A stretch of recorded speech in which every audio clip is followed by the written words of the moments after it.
So, it's great to be here. Christian, we know each other quite a long time. We have a big topic today. All we want is freedom. When you started your family office, it was always about how to create a happier living on earth, how to make people healthier. And recently you added a third layer to that and said, I want to invest, support topics that support freedom, that enhance freedom. The topic today, all we want is freedom, is a big one. But to come to the topic of today at Proof of Talk, why do you think crypto is enhancing freedom in the world? Okay, first of all, welcome everybody. Thanks for being here. And we're starting with a super loaded question, meaning maybe one sentence before, it's more like I never was the guy who sort of planned ex ante, oh, these are like the topics I want to do. When I IPO'd my first company when I was 23, 24, I was sitting there for myself, and it was much more successful because I'm coming from a very normal family than I had ever thought. And I was like, what do I have for myself? By the way, I think everybody should be in a healthy way a little bit of egoistic and think about how do you want to be happy, because just when you are happy you can make other people happy. So I was thinking okay, now I have more money than I ever thought, what do I really want in life? And the two things, I didn't call it freedom back then, but the two things were okay, I just want to from then on do and invest and start companies which excite me, because why should you do something which is not exciting? So I wanted to have the freedom practically to do whatever I want. I never wanted an investment strategy or whatever, at least not too defined, because I'm very easy excitable and I like that, and I like to do different things, whatever. So that was one thing, and the other one was oh, I don't want to work with assholes, because why should I? Life is miserable if the people around you are not good people. And again, I realized because I had this first success, I had the freedom to say so, because obviously if somebody's working in a big company, you can't choose the guy or girl or whatever you have to work with. So these were always I'm a very freedom loving person. And then it was actually a year ago when somebody just asked me, I didn't even think about it that way, oh, is there any connecting dots between Bitcoin or crypto, psychedelics, longevity? And I was thinking a little bit and was actually, they all have that sort of freedom angle. Because if we stay with crypto, I think crypto is very obvious. I think most crypto people are libertarians by sort of nature, otherwise we wouldn't. Maybe it's changing now that it's becoming more broader, but sort of at least OGs or people who are longer in crypto than just this year, I think you got drawn by it by sort of a deep suspicion towards governments. And sort of, it starts with taxes. I think taxes are theft. Yeah, I structured my whole life in a way that I'm not paying any taxes, because I have never met a government in my whole life who deserves my taxes, because they're all shitty. But then there is the other thing, even if you avoid taxes, which is already hard, then you suffer from a constant depreciation of money. Because if you really think it through, most governments over the lifetime of a person, first they tax you, and then especially the ordinary people who own a lot of cash, over time, and time I mean over their lifetime, they get robbed of most of the rest. So practically, if you look at the US and other countries, over the lifetime of a person, of an ordinary person who doesn't invest in real estate, doesn't do Bitcoin or whatever, the government takes away 80-90% of the wealth that you created. So if I want to be very cynical, I believe most people are nothing else than slaves to the governments. We just found a way to better portray it and make them believe they're not. But the truth is it comes pretty close. So tax structuring is one way, and the other big thing is Bitcoin. I think no sound person should be in a shitcoin like the US dollar. So Bitcoin gives you freedom from the greedy hands of the government.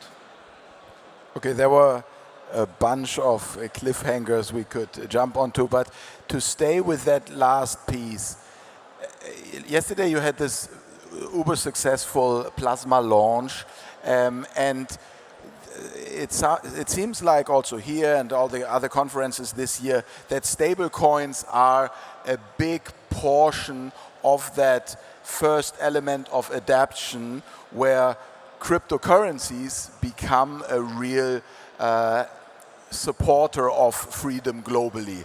So what is your key thesis? Why are you doubling down on stable coins and especially on plasma in this? So and stablecoins are another good example, I think, and especially like maybe we here, like in Europe and in the US, we don't really not understand stablecoins, but it's not a necessity for us to have it. But if you look at emerging markets where people either can't get a bank account, there are still billions of people who really are unbanked because they, from the point of view of banks, are not worth to be a customer. Then mostly these people, like it's practically double horror. You can't have a bank account and you live in countries like Zimbabwe or whatever where inflation rates are insane. And so far Bitcoin in the old days was the number one sort of, call it escape currency. But like stablecoins and especially Tether as the most successful stablecoin have proven to be sort of a token of freedom to these people who by the use of Tether or any stablecoin can suddenly sort of have access to the financial system and additionally can actually escape their own shit currency, and at least go from a very shit currency like in Turkey to a little bit less shitty currency, the US dollar, and someone they might then see maybe I want to move on from the US dollar, move into Bitcoin. But there is a hierarchy of practically sort of shit coins, if you want to say that. But it's freedom. So and what we did, I co-started a company called, or a new blockchain called Plasma. Yeah, we had a very successful public launch yesterday, meaning crazily successful. So we got like a TVL of 500 million in like 2 minutes. Yeah, we thought like we're gonna need a day for it, and like we're gonna open it up. So again soon, and Plasma is a is a blockchain, focused on stable coins with their special needs, but especially without any transaction fees, because we believe people who use stable coins shouldn't pay any fees at all. It should be full gasless fees. In regards of stablecoin, we did have the discussion in regards how much of the stablecoins will stay in stablecoins, and obviously the overall adoption will raise. But what would it do to the value of Bitcoin if more would come back into that world? Or don't you see that coming over the next couple of months? Well, so first of all, I think stablecoins will 10 or 20x. So we're not talking about little, because still, meaning I had this episode last week, 2 weeks ago, my family office, and we really professionally set up, we were sending some $1 million via very traditional banking railways. And there was something, because I think it was something crypto related, and JP Morgan just kept it for 10 days. 10 days. It's completely bizarre.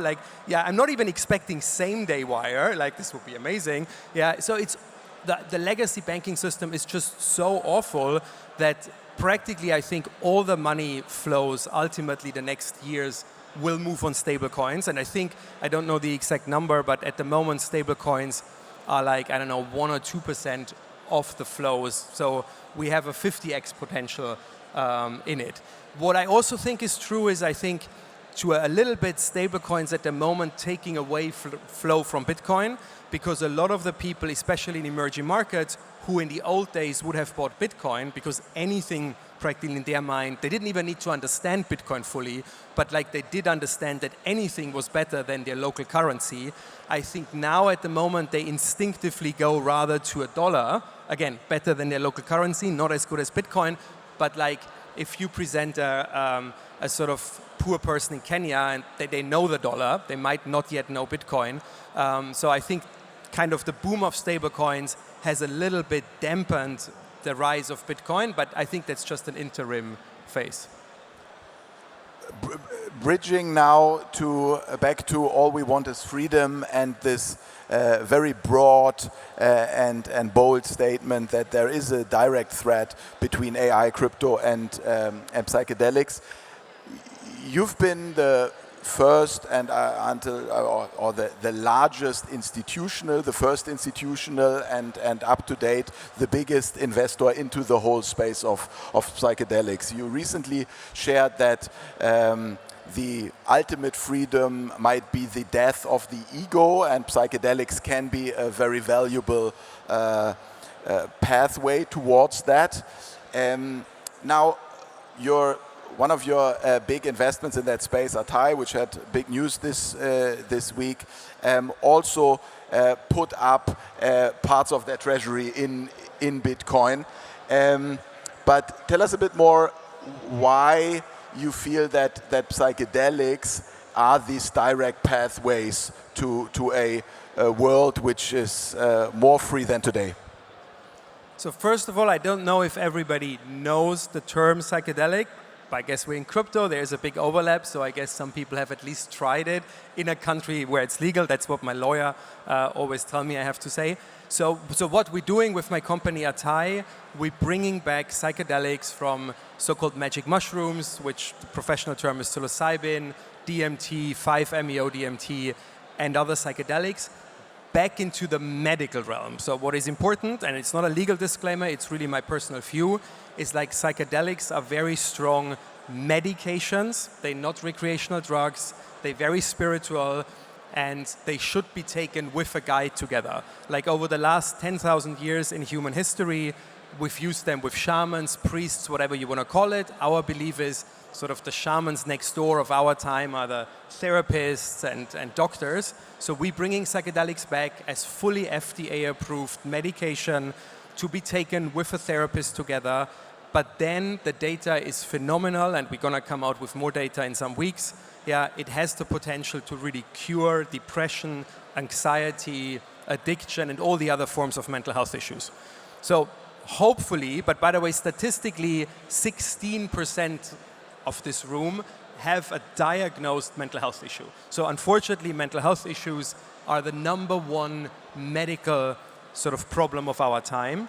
But there is actually more, because we define mental health issues just when it's very bad. So when somebody is permanently not happy, we say, oh wow, this person is depressive. But if you're really honest to yourself, or to ourselves, including myself, who of us is really permanently happy? You wake up and everything is great. No, we are humans, and the human sort of condition is that we going through hard times, whatever. So one thing is, like, my belief is psychedelics over time, we obviously medically approve it for defined medical issues, but over time can actually help every human being just by making your life more happy. So how do they do it? So one important thing, and then we come back actually to the topic of freedom, is that most people, and by the way, it's especially bad in the West, because I think we lost some core insights, or at least many people lost it, what traditional religions or other mystical arts provide you, is most people believe that their ego is what they are. And by the way, I don't mean ego now in the form of, oh, somebody has a big ego. No, everybody of us, and we know it in the meantime, by the way, just since 10 years, we know where in your brain is your sense of self created. And this sense of self is at the moment telling you that you are, whatever your name is, Michael, and this is Wanja, and this is Christian, and we are different people, and there are other people in this room, which maybe is not the truth, by the way. It's a very fascinating thing if you dive into consciousness and what is creating all of that. I would call it illusions, but that sense of self is very important, because that was in our evolution. Yeah, when there is a tiger, you want to just run away. You don't want to break down. You don't want to have a nervous breakdown. No, you want to run away and escape the tiger. Yeah, so on one side, your ego is very vital for you to exist. It's what gets you out in the morning. You want to be better than others, whatever. And to a certain degree, that's super healthy. But when that ego is taking over, and when actually you believe that's the only thing you are, then unfortunately that is the source, sort of an overactive and overly strong ego is the source of many mental health issues. By the way, party tip for tonight, this is why you should never do cocaine. Yeah, because cocaine is increasing your ego, which I know really very little people who need that. Yeah, while now come to psychedelics. Psychedelics for a certain amount of time are decreasing the part of the brain where your ego is created. And maybe people who haven't done it, the normal question is, but what am I then when my ego is gone, my sense of self is gone? And the very fascinating observation, and I'm sort of leaving the scientist now aside for a second and talking more like my personal view is, but everybody we treated 2,000 people in FDA clinical studies, they come out of that sessions and are like, there is something more than me. Yeah, and some people would call it soul, some people would call it subconsciousness, yeah, some people would call it your higher self. There are many words for it, but the promise is if you ever try psychedelics, there is something more than your sort of ego. And when you realize that, you also realize how much pain and trouble the ego can create when it's too strong. And that's what I mean with freedom. Because a lot of people are like, oh, I don't want to do a psychedelic trip because like I want to be in control. And I was like, well, the problem is not the 4 hours where you might feel a little bit physically out of control. The problem is that for most people, your entire life, you're not fully in control of yourself because you don't, we have forgotten to learn or to get taught how to master the ego. If you go to all the wisdom traditions in every religion, that is one of the number one sort of tasks is master your ego and realize you're more than that. And that is what psychedelics help you, long story. And that's why I'm always saying they give you the ultimate freedom, which is actually freedom from your ego and the realization that you're much more than that. Wow, that's a lot to digest, and always coming back to the main topic.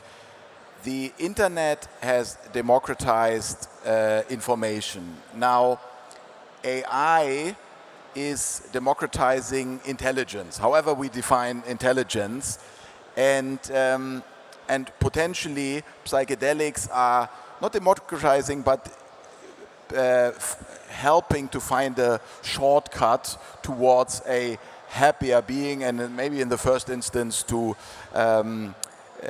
make sure that people are generally speaking happier, and depressions will be healed in a more natural way than with this horrible prescription that you see in the US. Now, the AI element is something that you also invested into, and similar to what Atai is doing, you're trying to do this not only in the classical way through classical AI investments, through token investments like the SQD example, but also in this hybrid way more and more. And how do you see this whole topic playing out of more and more, let's say, accumulation vehicles, long-only funds coming into these markets?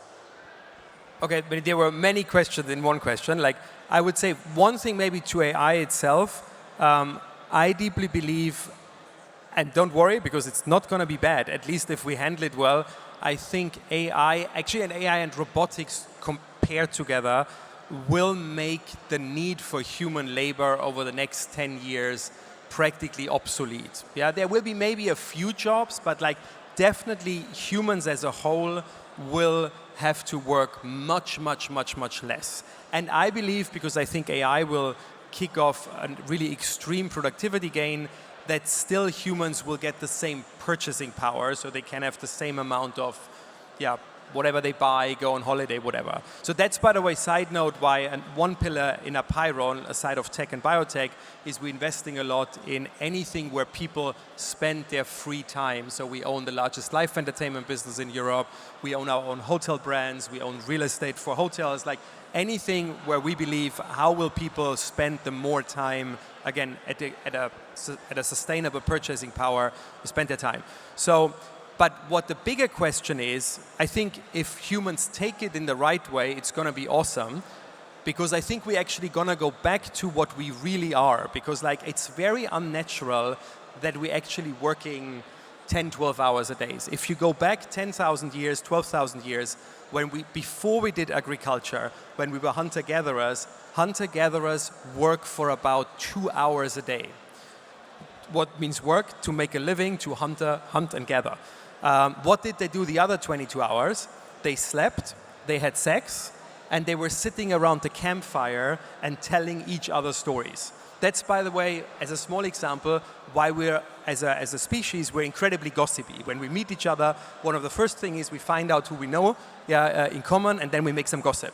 And we super trained to do that because this is how groups are bonded together and whatever. And I think this was a fucking great time. Like sex, sleep, and gossip, for 22 hours a day. And I think we're going to go back to that. The problem is, and I think it's going to be great, we're going to obviously have other things to do than just these three things, but like being human in a post-AI and robotics world can be actually amazing, but I think the bigger problem is our ego, again, because we're so tied towards, at the moment, and we've trained for 12,000 years to be extremely tied to what we do and also our value and our self-definition.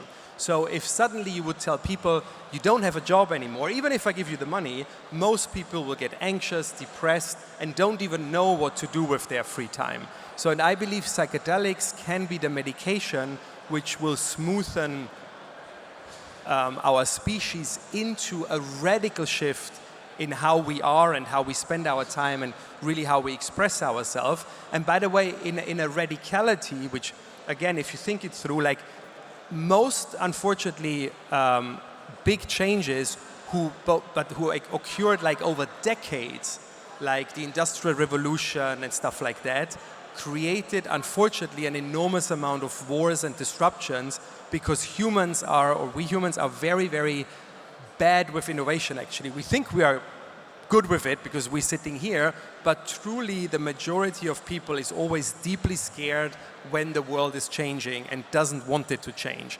And not for any reasons. Again, it's kind of how we're wired. So now we have a change and a disruption on a scale we have never seen it, but also in a super short time frame we have never seen it. So the probability, unfortunately, that the majority of people is literally going crazy over that is very high if we're not addressing it and sort of provide an answer. And I deeply believe psychedelics are sort of the other side of the coin of AI, because what they do, they by managing your ego, by showing you sort of options, like they will, I think, ease people into an AI future, which then can be actually really amazing.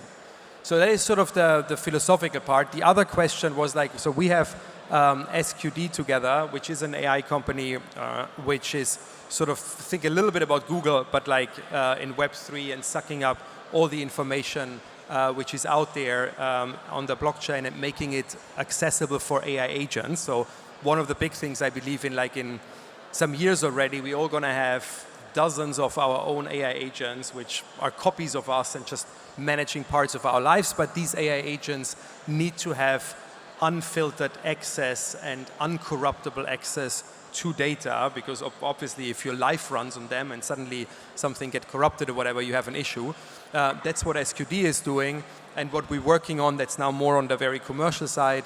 I believe very much in like stuff like MicroStrategy, whatever. Like there is this wave of what you were asking of stock market listed companies providing people access to a certain coin, which mostly I think works. So I think it's a good thing, because I think we all here in that room still overestimate how many people have access to crypto, which is very low, I think. So, and even not to Bitcoin, not talking about smaller coins. So, but much more people have access to stocks. So I think the sort of the stock market listed Bitcoin or whatever crypto treasury companies give a great sort of access for a much bigger audience, and I believe actually will be, for all tokens, including Bitcoin, the #1 value driver of the next 12 months. Okay, so having covered so many topics, if the thesis is that crypto and Bitcoin and stablecoins will democratize finance and give more people access and freedom, if we haven't touched the health topic, and you were one of the early investors in the whole longevity space, so if that also leads to the fact that we will live longer and healthier, so healthier lifespans, and AI gives access to intelligence, then the one last thing is energy. And if there's also a solution where energy abundance can generate much cheaper all the intelligence, if all these things are on the path to be solved, how does your life look in 5 years from now? Well, it's very easy, 5 to 10, but I think first, I do believe in 10 years from now, only people who want to work will work. By the way, because I think I'm not going to change it, because I could exactly do that, sleep, having sex, and gossip. That's exactly the life I can already afford. That's not a complicated life. I could call it a quit tomorrow and do nothing else than these 3 things, but I want to do more. But I think, I don't know what the number is, but 80% of the people really work because they have to. Yeah, if you're an emerging market and, I don't know, working in a gold mine, that's not the dream life you have envisaged for yourself. And I think all those people who don't work because they want to will stop working. I think I will still do the same. This is what I'm telling me on every day I'm annoyed or stressed or whatever. I'm telling myself, look, you could stop immediately. And then I'm like, nah, I don't want to. I'm going to go. But is this then ego kicking in, or? Is this ego kicking in, or what creates this drive? No, it's I think, by the way, again, it's the opposite. I think another outcome of psychedelics is you really understand yourself, again, because the ego is reduced for a while. And I think most people don't understand themselves, at least not fully, or they do understand themselves, but they are afraid of living their life how they want to live it, because their parents told them to have a different life, their social environment, whatever. It's very sad. I actually, over the last 10 years, have kind of in a country where it's legal, helped friends who really came to me with a sort of problem to solve, not, okay, let's do a little bit of mushrooms on the beach, but really had a problem to solve. And one of the very sad observations is that one of the biggest drivers of depression is that people, again, either don't even know what makes them happy because they buried their own needs and thoughts so deep in their back, or they kind of know what makes them happy, but they don't dare to live a life which would make them happy, which is absurd. And I was very happy. And by the way, when I did psychedelics the first time, I was actually a bit afraid of it, because I thought maybe I come out and I realized I want to be a farmer in Uruguay. So I was really afraid. I was like, do I lose my edge? Yeah. But then I was like, let's do it. And then in my case, it completely confirmed everything I'm doing. It was just that's what you really love. And I actually also realized in a very good way, and I'm very grateful to my parents for that I never ever did anything in my life I didn't want to do. Yeah, I always do exactly what I feel for, what I want to do. Yeah, and I'm very honest about that stuff. And that sort of, in my case, it was more confirmatory, but for most people, it's a little bit rocky because they're like, shit, now I see how I should work. But for me, it's not going to be different, but I think for 80%, and I think that's a good thing. Again, we just need to manage the transition. I think that's the biggest risk. And at the end, this is also the essence of freedom, to understand what really is in for you. And thank you so much, very inspiring, and everyone could feel that you really found your freedom and found your path and inspire a lot more people. Thank you, Christian. Thank you, guys.